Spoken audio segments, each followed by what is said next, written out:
বন্ধুগণ নমস্কার, জয় Shrikrishna. President Donald Trump আবার একটা মিথ্যা বাজারে ছেড়েছেন। সেই মিথ্যাটা হচ্ছে, তিনি গত পরশুদিন প্রেস কনফারেন্স করে বলেছেন যে নরেন্দ্র মোদীর সাথে তার কথা হয়েছে, নরেন্দ্র মোদী রাশিয়ার তেল কিনা বন্ধ করে দেবেন। যদিও মোদির সাথে এরকম কোনো কথা হয়নি। সেটা তার পরেই খানিক পরেই মিনিস্ট্রি অফ এক্সটার্নাল অ্যাফেয়ার্স, তার যে মুখপাত্র, তিনি একটা প্রেস কনফারেন্স করে বলেছেন এবং রাশিয়ার সঙ্গে যে তেল কেনা বন্ধ হয়নি সেটাও বলেছেন এবং একটা লিখিত স্টেটমেন্টও জারি করেছেন যে সময় কথা বলার হয়েছে বলে উনি বলছেন সেই সময় মোদির সাথে কোনো ফোন কল হয়নি এবং ভারত তার যে ডোমেস্টিক নিড পেট্রোল ডিজেলের, সেই চাহিদার নিরিখে ভারত তেল কিনবে। সেটা যে কোনো দেশ থেকে কিনতে পারে, সেটা ভারত ঠিক করবে কোথার থেকে সে তেল কিনবে। এখন বিষয়টা হচ্ছে, মিস্টার ট্রাম্প এইভাবে নিজেকে বিভিন্ন বিষয় নিয়ে কেন এত অপদস্থ করছেন, এইটা বোঝা বড় মুশকিল। তার যে সমস্ত সাগরেদ আছে, যাদেরকে থিঙ্ক ট্যাঙ্ক বলা হয়, যেমন স্কট ব্যাসেন্ট, নাভারো, লুটনিক, এই যারা অবিরত বিভিন্ন রকমের বক্তব্য দিতে থাকে, টুইট করতে থাকে এবং প্রেস কনফারেন্সে বলতে থাকে, তারাই কি তার থিঙ্ক ট্যাঙ্ক, না তার আরও অনেক থিঙ্ক ট্যাঙ্ক আছে? সেইটা আজকের দিনে সবচেয়ে একটা আলোচ্য বিষয়, যে কার কথায় তিনি এসব বলছেন, না নিজের মতোই বলছেন, এবং এটা কি তিনি বুঝে সুঝে ইচ্ছাকৃতভাবে বলছেন, না এটা না বুঝে বলছেন? এটাই এখন একটা বিস্তৃত আলোচনা। তা আমি একটা আলোচনা শুনছিলাম, সেখানে বলা হচ্ছে যে তিনি এসব বুঝে সুঝেই বলছেন। তিনি একজন আমেরিকান এনআরআই, তিনি বলছেন উনি খুব বুঝে সুঝে এসব কথা বলছেন এবং এই জলে যেমন পাথর ছুঁড়ে দিয়ে তার গভীরতা মাপা হয়, সেইভাবেই তিনি এটা দেখছেন যে তার বক্তব্যের পক্ষে বিপক্ষে সারা পৃথিবীতে কে কীভাবে রিয়্যাক্ট করছে, কে কী বলছে। এটাই হচ্ছে তার স্টাইল। তাতে পৃথিবীতে কে কী মনে করলো, কে তার পক্ষে গেল, কে তার বিপক্ষে গেল, তাতে কিছু যায় আসে না।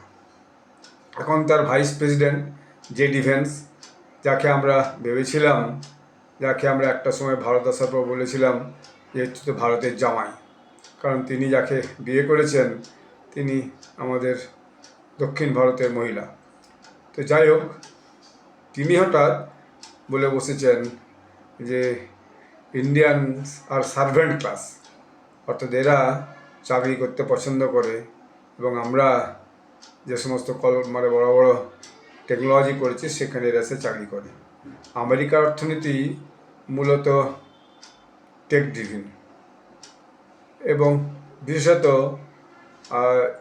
IT driven. তো ডোনাল্ড ট্রাম্প কদিন আগে শর্টমল শেখে এসে যেভাবে একটা হামাস এবং ইসরায়েলের পিস সামিট করে গেলেন, আরও 20টা পৃথিবীর বিভিন্ন দেশকে নিয়ে।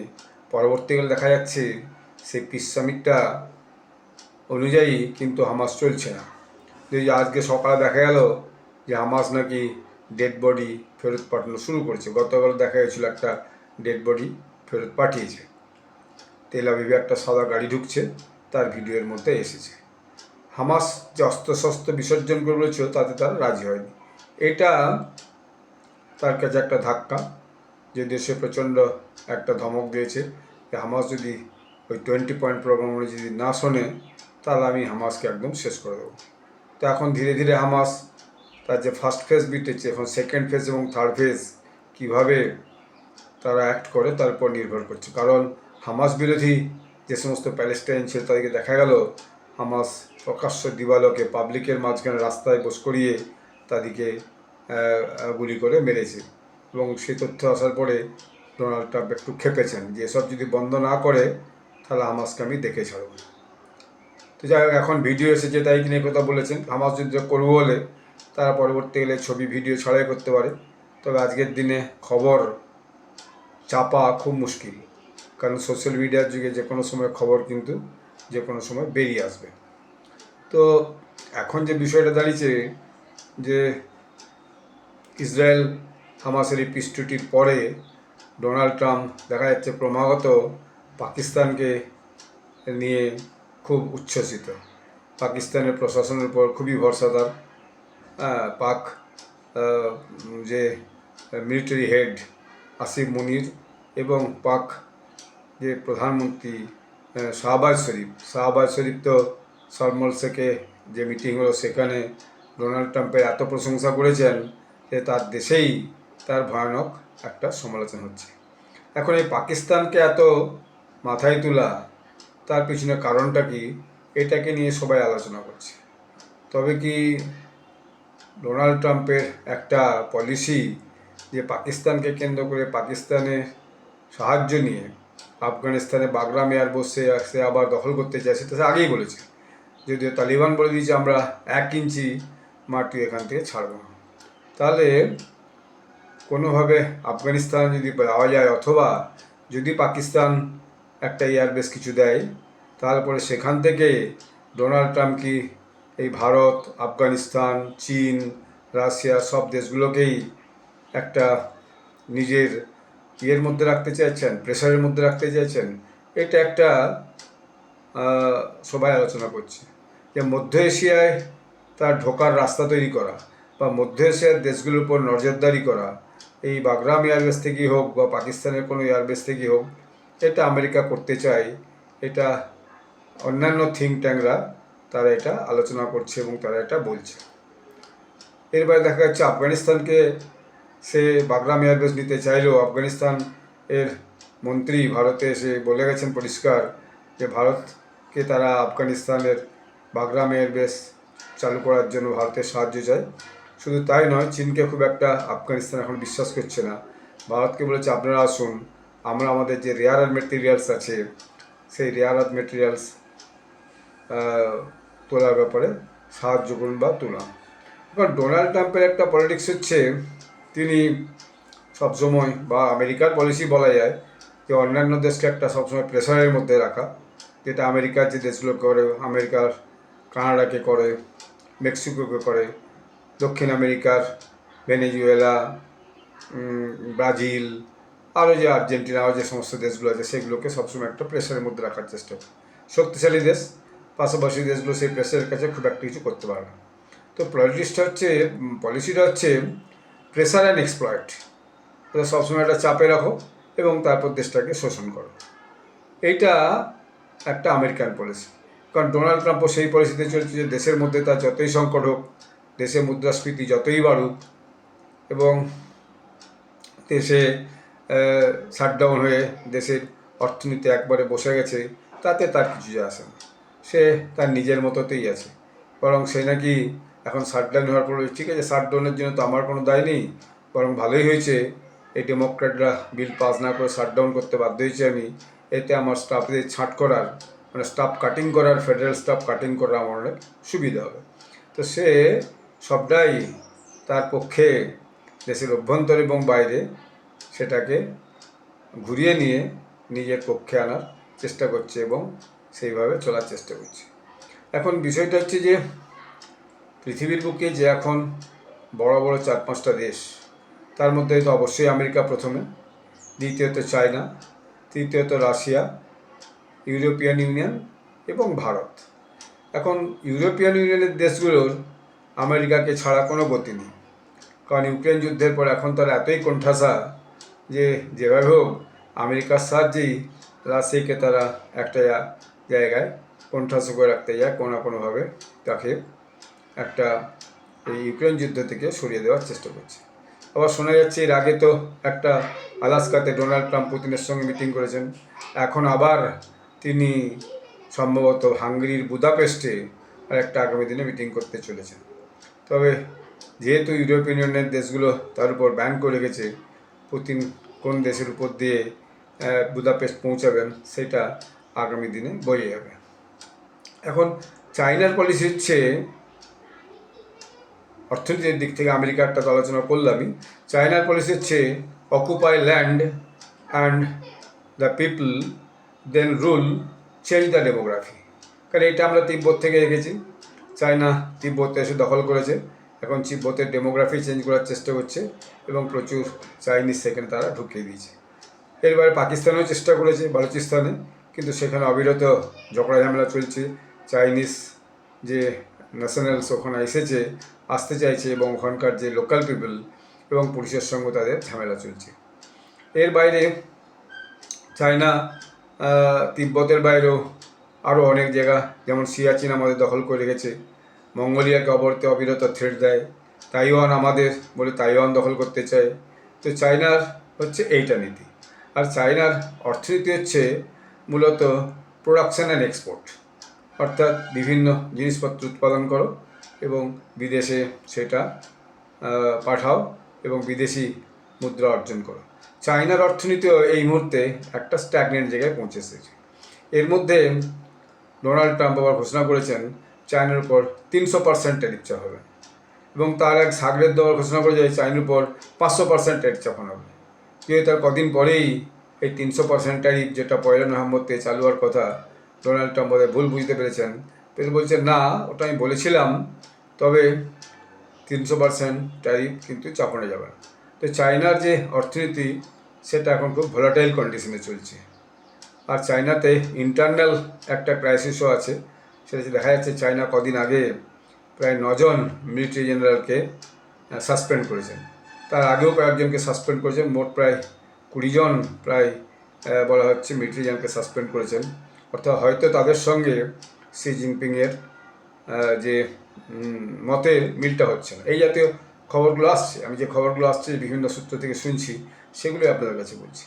এবং শোনা যাচ্ছে খুব শীঘ্রই মধ্যেই সিসিপির, চাইনিজ কমিউনিস্ট পার্টির, কমিউনিস্ট পার্টি অফ চায়না, তাদের একটা প্লেনাম হতে চলেছে।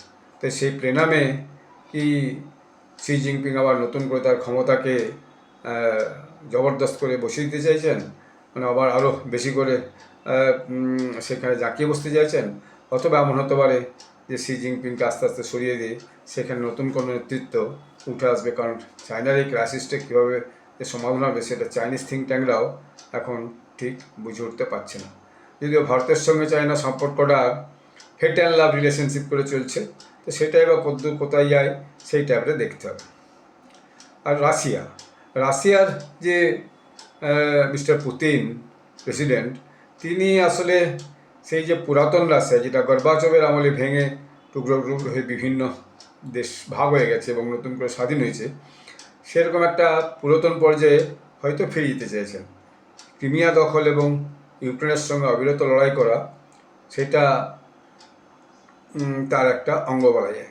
ইউক্রেনের প্রেসিডেন্ট ভ্লাদিমির জেলেনস্কি শোনা যাচ্ছে খুব শীঘ্রই আমেরিকায় এসে প্রেসিডেন্ট ডোনাল্ড ট্রাম্পের সঙ্গে দেখা করবেন এবং তিনি একটা ইয়েতে বলেছেন যে রাশিয়া নাকি 300 ড্রোন দিয়ে ইউক্রেনের ভেতরে বিভিন্ন জায়গায় আক্রমণ করেছে। তো রাশিয়ার অর্থনীতি মূলত তেল নির্ভর এবং রাশিয়ার অর্থনীতিটা মূলত ইউরোপিয়ান ইউনিয়ন সংশ্লিষ্ট। চায়নার সঙ্গে রাশিয়ার খুব একটা ব্যবসা নেই, কিন্তু এই ইউক্রেন যুদ্ধের জন্য ইউরোপিয়ান ইউনিয়নের সঙ্গে তার সম্পর্কটা খারাপ হওয়ার ফলে রাশিয়া, মিস্টার পুতিন এখন একটু কোণঠাসা অবস্থায়। ভারত এবং চায়না যে তেল কিনছে সেইটাই তার একটা বড় ইনকামের সূত্র, আর বাদ বাকি যা ডোমেস্টিক ইকোনমি আছে এইটুকুই। তবুও তিনি এতদিন ধরে, 2 বছরের বেশি সময় ধরে এই যুদ্ধটা টেনে চলেছেন অন্য কোনো দেশের সাহায্য ছাড়াই। কারণ ইউক্রেনকে আমেরিকা এবং ইউরোপিয়ান ইউনিয়নের সমস্ত দেশের সাহায্য আছে, 30-35টা দেশের, কিন্তু রাশিয়াকে প্রত্যক্ষভাবে কোনো দেশের কিন্তু মিলিটারি ইকুইপমেন্টস বা অর্থ দিয়ে সাহায্যের কোনো ব্যাপার নেই। শুধু তেল বিক্রি এবং নিজের ইন্টারনাল যে ইকোনমি, ডোমেস্টিক ইকোনমি, সেটাই তার হচ্ছে যে আর্থিক বিকাশের কারণ। ইউরোপিয়ান ইউনিয়নের কথা বলেছি, এবার ভারতের কথাটা বলি। ভারতের অ্যাপ্রোচটা কিন্তু আলাদা। ভারত একটা বাড়তি অর্থনীতির দেশ। এই কদিন আগেও জিএসটি সংস্কার করে এখন দেখা যাচ্ছে ভারতে ইন্টারনাল যে কনজামশান, দেশের মধ্যেই যে ক্রয় বিক্রয়, সেটা ভীষণভাবে বেড়েছে এবং এটা ভারতে একটা মস্ত বড় ফেস্টিভ সিজন। এই যে ফেস্টিভ সিজন, উৎসবের দিনে এই যে নবরাত্র, দুর্গা পূজা গেল, তার আগে পিতৃপক্ষ গেল, তার মাঝে কোনো কোনো জায়গায় বিশেষত বাঙালিদের একটা লক্ষ্মী পূজা গেল, এর সিজন। এই ফেস্টিভ সিজনে ভারতবর্ষের মার্কেটে ব্যাপক ক্রয় বিক্রয় হচ্ছে। ভারতের জিডিপি এখন 7.8% বলা হচ্ছে, এবং ভারত এখন বিশ্বের পঞ্চম অর্থনীতিতে পৌঁছে গেছে, চতুর্থ অর্থনীতিতে প্রায় পা দিয়ে ফেলেছে। ভারতই একমাত্র বিকাশশীল দেশ। ভারতের যে ইন্টারনাল ইকোনমি, ডোমেস্টিক কনজামশন, সেটা ভারতকে আগামী দিনে এই যে আর্থিকভাবে স্বনির্ভর হওয়ার ব্যাপারে খুবই সাহায্য করছে। এর বাইরে ভারত গ্লোবাল সাউথকে ভীষণভাবে ইম্পর্টেন্স দিয়েছে। বিভিন্ন দেশ থেকে নেতারা আসছেন, আমরা পরপর দেখছি, এসে ভারতের সঙ্গে বিভিন্ন চুক্তি করে যাচ্ছেন, ব্যবসা সংক্রান্ত, টেকনোলজি সংক্রান্ত, ডাটা সংক্রান্ত, ডাটা সেন্টার সংক্রান্ত, চিপ সংক্রান্ত, মিলিটারি ইকুইপমেন্ট সংক্রান্ত বিভিন্ন চুক্তি করে যাচ্ছে। আর ভারতের অ্যাপ্রোচটা একটু ভিন্ন রকমের। ভারতের অ্যাপ্রোচটা হচ্ছে সমস্ত দেশকে সম্মান করো, সাপোর্ট করো, কোঅপারেশন করো অ্যান্ড গ্রো। অর্থাৎ honor your neighbors and other countries, support them, cooperate with them, create joint venture and grow all together. এই অ্যাপ্রোচটা সবার কাছে খুব ভালো লেগেছে। ভারত কখনো নেপালকে দখল করার কথা ভাবেনি, ছোট রাজ্য, পরের রাজ্য। স্বাধীনতা হওয়ার পরেও বাংলাদেশকে কখনো অকুপাই করার কথা ভাবেনি। ভারত কখনো শ্রীলঙ্কাকে অকুপাই করার কথা ভাবেনি।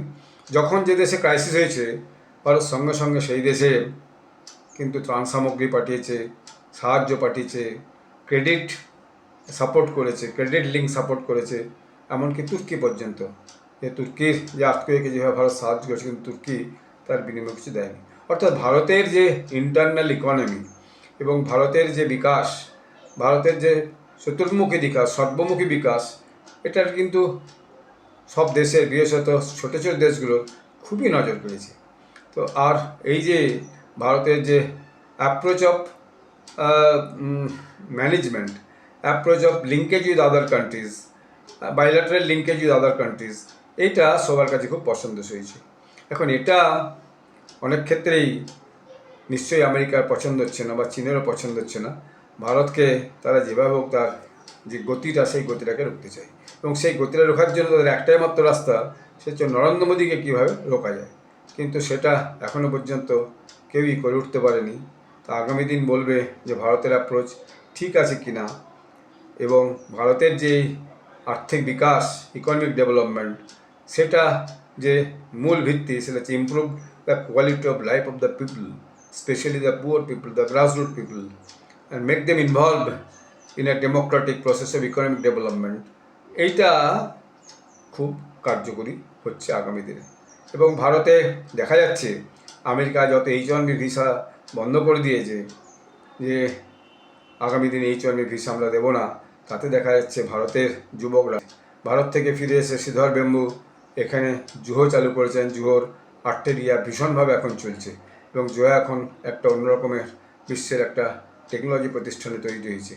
ফলে আমেরিকা থেকে আস্তে আস্তে ইনভেস্টমেন্ট ভারতের দিকে আসছে। কদিন আগেই গুগল বলে গেছে তারা $18 বিলিয়ন ইনভেস্ট করবে এআই এবং ক্লাউড সেন্টার করার জন্য, সেটা বিশাখাপত্তনমে। ফলে এখন Bharat is a destination for investment and business and production in all spheres. তো সেটা আগামী দিনে নিশ্চয়ই ভারতকে একটা বেশ বড় জায়গায় নিয়ে গিয়ে পৌঁছাবে, এবং ভারতের বিকাশকে আরও ত্বরান্বিত করবে। আমাদের সরকারের যে দৃষ্টিভঙ্গি, সেই দৃষ্টিভঙ্গিতে ভারত আস্তে আস্তে এগিয়ে চলছে, এবং আশা যাচ্ছে এবছরের শেষ পর্যন্ত ভারত আর্থিকভাবে আরও বেশি এগিয়ে যাবে, এবং ভারতের গ্রস ডোমেস্টিক প্রোডাক্ট জিডিপি 8%-এর উপর যাবে। তখন ভারতের আর্থিক বিকাশটা আরও ত্বরান্বিত হবে। তো এই সমস্ত বিষয়টাকে নিয়ে আমি বিভিন্ন খবর পড়ে, সংগ্রহ করে, বিভিন্ন নিউজ শুনে ভাবলাম এটা আপনাদের কাছে একটা আলোচনা করি, যে বিশ্বে এই মুহূর্তে ভারতের অবস্থান কী, এবং আমেরিকা, রাশিয়া, চীন, ইউরোপিয়ান ইউনিয়ন, এই সমস্ত দেশের সঙ্গে ভারতের সম্পর্কটা কীরকম, মিডল ইস্টের সাথে ভারতের সম্পর্কটা কীরকম, সেটাও দেখতে হবে। মিডল ইস্টের সাথে ভারতের সম্পর্ক খুবই ভালো।